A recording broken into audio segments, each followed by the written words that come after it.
https:///127.0.0.1.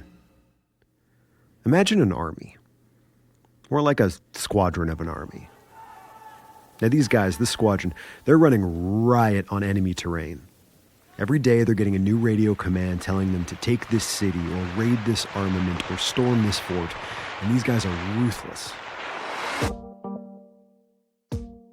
They wake up, they get their radio command, they do the job, and they repeat. They don't know where they'll be tomorrow, only what they've got to do today. And let's say one morning, they get that radio command. And it says, "Before I give you your instructions, you're to change radio frequencies. The new channel, 127.0.0.1. They switch over their radios, and a minute later, the voice comes back and gives them their new command. Stand by.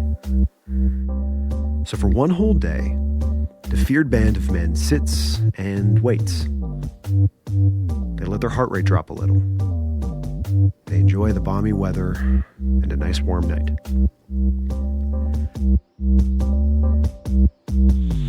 The next day, they wake up, they tune into the radio, and the commands don't come.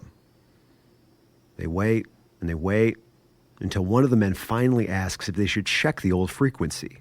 And when they do, when they turn their radios back to their original bandwidth, the one that had been sending them on a reign of terror across the land, they find the normal voice giving the same old command, asking where the heck they have been, why they changed frequencies, what was going on. Turns out the squadron had been duped. Someone had found their way onto their frequency and tricked them into changing channels to the wrong bandwidth. And sure, didn't really last that long. It was a lot of work for one day of calm, but there's still two important lessons to be learned here. First, a day of calm means that maybe some people who would have bumped into that ruthless squadron didn't. But second, and this is really the big one, that squadron learned that someone knows how to get onto their radios, which means that they can't really trust a damn thing that comes out of them. Bringing us nicely all the way back around to 127.0.0.1. On September 22nd, millions of Windows computers that are infected with and a part of the Trickbot botnet received a simple instruction. Your control server has a new address. That address? 127.0.0.1. For some interesting but complicated reasons, it's impossible for those servers to reach that address. So, they stood by. Someone had hopped on and intentionally told everyone to report to this new address, to tune into this different radio frequency, to just stand by and enjoy the balmy weather. This isn't a story where we explain botnets. We've done that a lot and enough. This isn't even a story about Trickbot, though we are going to start there. This is about who tuned in and gave that fake address 127.0.0.1. Because who they are and the fight that they're fighting, that's something kind of new. This is Force on Force, here on Hacked.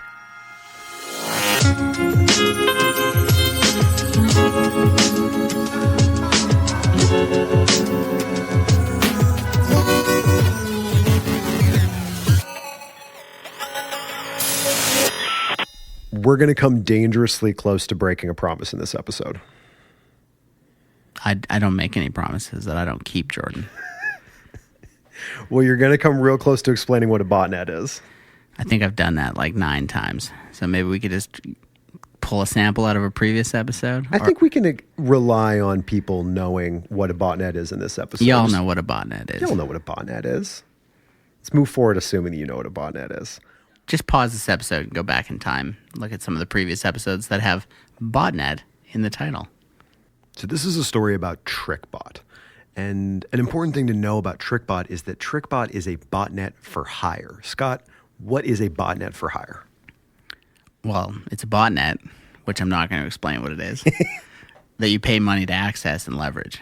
Right. So someone controls all of these different computers, and then someone comes to them and says, "I've got some money. I want you to deploy something to those You just devices." came dangerously close to defining what a botnet is. Right up to the edge. I stared into the abyss, and it stared back. Yes. You approach somebody and say, hey, you control all these computers via your botnet, and I would like to leverage that botnet. How much would you charge me per 1,000 PCs or whatever the going rate that they're bartering on is? Since 2016, the operators of Trickbot have provided customers access to an army of infected machines, giving them a one-stop shop delivery mechanism for really whatever kind of malware they wanted to deliver in the first place, including, and importantly for this story, ransomware. This army of machines includes both end-user computers and Internet of Things devices, routers, which has extended Trickbot's reach into households and larger brick-and-mortar organizations. In this, Trickbot is a pretty normal, if not really large botnet. But if we look at its behavior over the 4 years that it's been operating, two really interesting things about Trickbot pop up. There's what people have hired to do with it, and there's how the operators keep expanding it, how they keep capturing more machines. In terms of the latter, in terms of expanding Trickbot, obviously it starts with phishing. The toolbox for hacking really just includes phishing these days. So if you're good at phishing, you can pretty much do whatever you want. Steal Bitcoin, take over computers, shut down the Israeli government, whatever. Just if you know how to fish, it's all you. Teach a man to fish, he eats for, give a man a fish, he eats for a day. Teach a man to fish, he steals Bitcoin for life. If you were doing it in the last 6 months, so you're going fishing. Yep, going fishing. What kind of social engineering tactics would you use? What kind of lures would you be putting out there in the world? Oh, I think anything contemporary, playing on people's emotions, same as marketing. Jordan and I work in marketing, which we've discussed before, and, hope and fear are the two main emotions that drive people's decisions. So I would play off of hope and fear. You see that in phishing attacks all the time. You won something. The classic phone scam of, hey, you want a free cruise? Click 1 to receive your prize. And next thing you know, you're giving your Visa number to somebody. Then number 2 would be, you're dying, somebody's dead, something's hurt, whatever. Play off of the fear. And so those, I think, would be the 2 ways that I would go. And that's exactly the way Trickbot has gone. Imagine you're the operators of Trickbot and you're trying to capture more machines using spam and spear phishing attacks. 7 or so months ago, you were given the single best lure a spear fisherman could ever hope for. Of course, one of the key issues tomorrow night is expected to be the coronavirus. As our nation climbs higher into a third surge of COVID cases, when will a COVID-19 vaccine be ready in the UK? For the last 6 months, the most popular lure used in phishing attacks to spread Trickbot? COVID-19. Sure, hope and fear, yeah. Leverage brand. This is just marketing. These people are just good at marketing.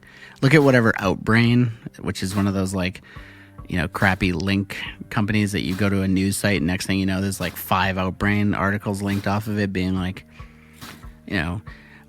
how to be a better ally in the BLM struggles. And it's whatever's contemporary things they're selling, you could probably just clone those and sell those. This actor from this sitcom from the 90s, you won't believe what they look like now. Just click on the next 100 pages of this website. We will eventually maybe show you a photo. It's always the 35th thing in a listicle. But you can't jump into the list. You have to go page by page and see 600 ads per page. You used to be able to go up to the top in the domain thing and find the number of the page and just type in a late number and hope that wasn't crushing past the end of the listicle. Do you ever do that? Man, you were a hacker, Jordan. Oh, I do have a show about it. And then there's what people have been using Trickbot for. When we look at a broad breakdown of documented instances of Trickbot being deployed since it first bubbled up in 2016, well, we see a lot of banks. Essentially, a typical case for Trickbot sees the malware spying on the infected machine to gain access to banking, tax, and email user credentials. The reasons for that are obvious. Email is useful for two-factor authentication and spreading the malware further via an addition called Trickbooster, which hijacks the victim's email to spam their contacts, spreading Trickbot onto more machines.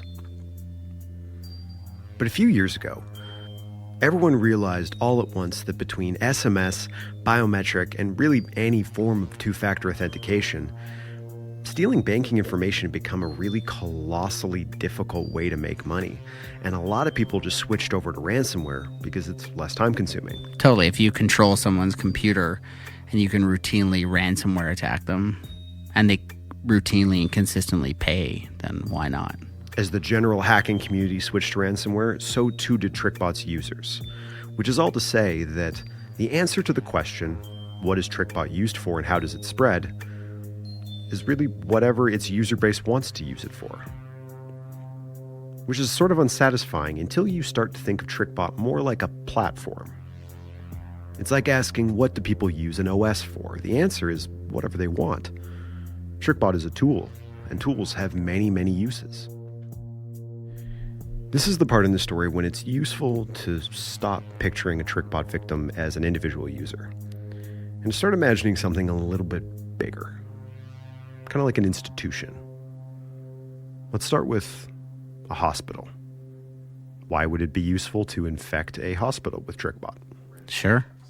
Yeah, well, you lock down the family photos. It might be worth $500 or $1,000. You lock down, the digital medical records for a country. What's that worth? What's the cost associated with redoing them? Hundreds of millions? On October 12th of this year, Microsoft put out a press release. The release announced that they, along with a consortium of other InfoSec companies, had launched an attack on Trickbot. Makes sense. Why does that make sense?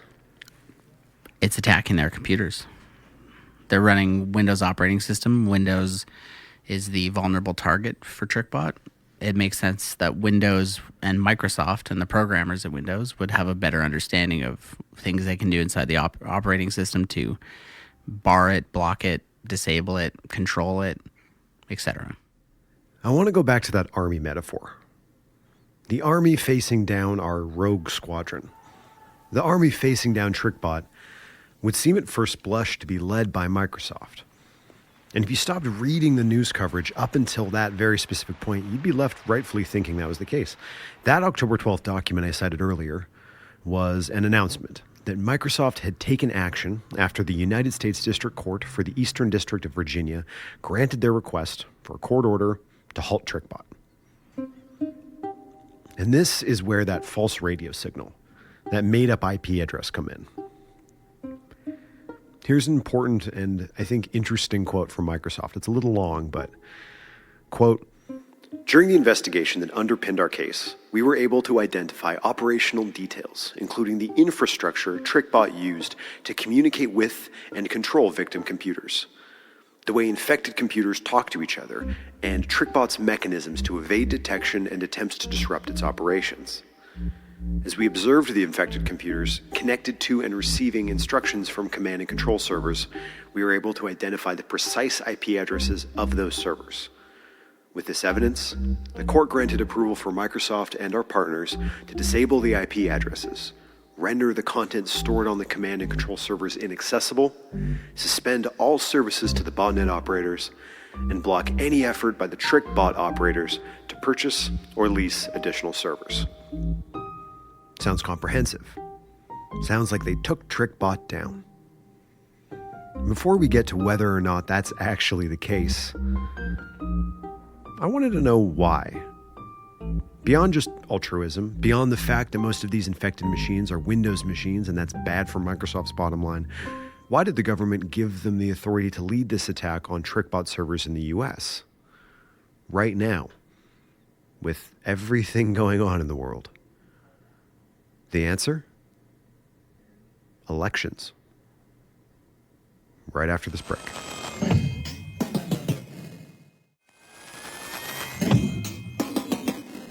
Imagine you want to mess with an election. Maybe not the results, but trust in the results. Say you wanted to sow doubt. The actual systems that count ballots are some of the most locked down and secure in the world. But what about the systems that are used to report those votes? What about voter registration sites? Imagine the doubt and chaos that you could sow if on election day you could press a button and lock down or lock out people from accessing those machines. You know, if you've got essentially control of a massive amount of computers, you could roll out, you know, essentially malware that was projecting incorrect polling locations, incorrect election dates. There's literally nothing you really can't do with good malware. So if you were building one targeted specifically to, you know, election related information, you could probably, if you really wanted to get into it, like inject all kinds of nasty misinformation into places where it's not supposed to be. You know, you could probably slot things into people's calendars that are incorrect. There'd be an unlimited amount of ways for you to kind of play with people's lives. Trickbot has already been deployed against large institutions. It's been used against major healthcare providers like Universal Health Services, whose systems it crippled by deploying the ransomware Ryuk. The attack forced staff to restart manual systems and paper records across a system that runs more than 400 facilities across the United States and Britain. Some patients reportedly were rerouted to other emergency rooms entirely and experienced pretty long delays in getting test results. Let's imagine that exact same tactic I just outlined applied to an election. Let's imagine that on election day, you had the ability to those really important computers, the ones used for registration and reporting, to just press a button and have that computer go, oh, ransomware, we've locked down your hard drive, you can't use this device anymore. That device locked down in that moment, I feel like that could create like incredible chaos. Well, I think not only, yes, first and foremost, yes, that would create incredible chaos. But if you had a lot of the computer systems that were doing vote tallying and tracking and stuff like that under full control, you could then also probably manipulate the results of the election, which would be, you know, a major way to forecast out. Mm-hmm. So, a fair question, certainly a question I'd be asking if I was listening to this. Trickbot's been kicking around since 2016, operated by, if not explicitly the Russian state, then certainly a group of hackers who all speak Russian, running riot through banking, healthcare, and acting as this service for hire for people all over the world looking to loot and steal data online. But this year, it becomes patently clear that Trickbot has become so prevalent, so pervasive, that there's a very real chance it is infecting or targeting computers that the United States might be relying on for its elections. And if it hasn't, then there's a decent chance it's been used in a campaign to target those computers. So, a mission is embarked upon to bring down Trickbot and secure American democracy, spearheaded by none other than Microsoft. I am being glib. Microsoft is a power player in InfoSec, and they've worked on large-scale campaigns like this before, but still, a private company tackling a threat to a nation's democracy, not really what you'd expect. Bringing us all the way to Fort Meade, Maryland, right into the center of an imposing $500 million concrete and glass facility nestled in a sprawling complex of other $500 million concrete and glass facilities, right into the heart of the American military, right into the heart of Cyber Command. The newest U.S. military command is responsible not for a piece of land or air, but cyberspace. Special correspondent Mike Saray has this exclusive inside view of the men and women protecting the military's digital networks at the United States Cyber Command. Cyber Command. Formed in 2009 and elevated to a full and independent command in 2017, Cyber Command is the cyberspace operation of the Department of Defense. And while not initially reported as such, the tip of the spear in the attack against Trickbot. And suddenly, this weird, confusing story all kind of clicks together. In the months prior to a contested election with documented foreign interference, Trickbot is identified as a potential threat, a potential attack vector through which machines essential to the election's operations could be compromised, throwing the results of said election into doubt. So, either in parallel with or as part of a consortium of InfoSec companies with Microsoft as the public face, Cyber Command launches an attack to take both infected machines and control servers offline. And it works. Congratulations. Job well done. Democracy secured.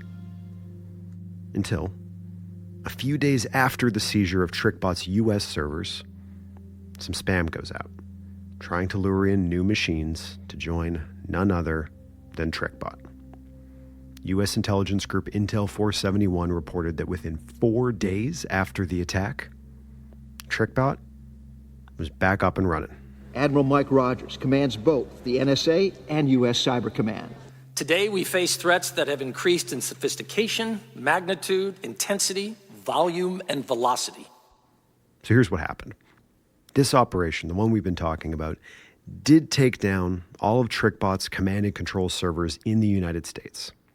But as of the following Thursday afternoon, 11 servers outside of the country that had been running before this action were still online. From Jakarta to Indonesia to the Dutch province of Utrecht to Bogota, Trickbot was alive and well, operating all over the world. General Paul Nakasone, head of Cyber Command, called this tactic, called this plan, part of what he calls persistent engagement. Basic idea being that by constantly engaging your enemy with attacks like this, you're demanding some of their attention at all times, diminishing their capacity to do harm. Which is a very glass half full way of looking at what happened here. These cyber teams are drawn from all the services and ranks.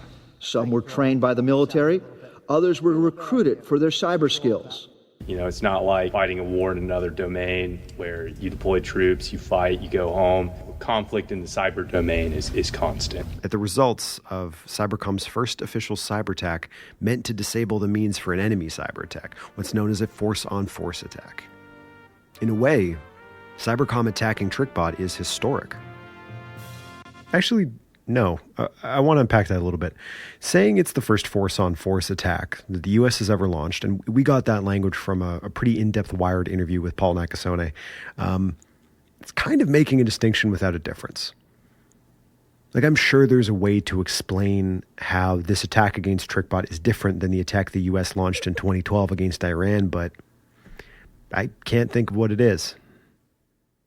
So knowing what we know, having seen what we've seen, having experienced the scope of difficulty of trying to take this kind of thing down, is there any way to keep these machines secure? Is there any way to keep this system safe? Yeah, well, I think, the classic, you could always go to the classic, which is air gapping everything. Essentially just take them off the internet. So any kind of electoral systems run on private, secured networks that don't touch the outside world, which to me makes loads of sense.